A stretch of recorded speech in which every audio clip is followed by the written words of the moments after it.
கர்த்தருடைய பரிசுத்த நாமத்துக்கு ஸ்தோத்திரம்.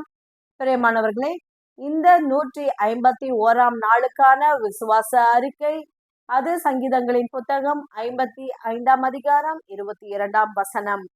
கர்த்தர் மேல் உன் பாரத்தை வைத்துவிடு, அவர் உன்னை ஆதரிப்பார், நீதிமானை ஒருபோதும் தள்ளாட ஒட்டார். ஆமென்.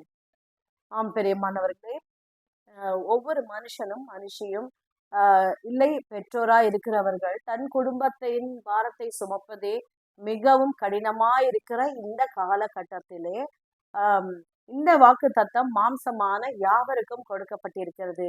அப்படியானால் எல்லோருடைய பாரத்தையும் கர்த்தரால் எப்படி தாங்க முடியும் என்று நீங்கள் சிந்திக்கலாம்.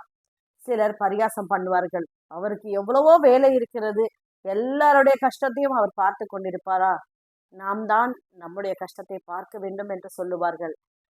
நம்முடைய பாரங்களை, நம்முடைய கடமைகளை நாம் சுமக்க வேண்டும் என்றாலும் முதலில் அதை கர்த்தரிடத்திலே ஒப்படைக்க வேண்டும்.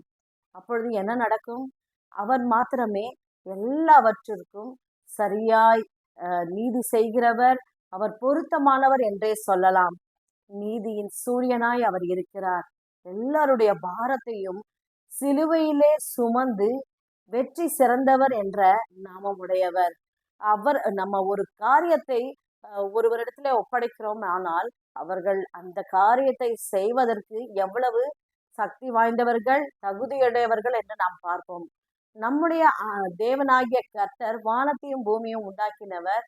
அவராலே செய்யக்கூடாத அதிசயமான காரியம் ஒன்றுமே இல்லை என்று வேதத்திலே நாம் அறிந்து கொள்ளுகிறோம்.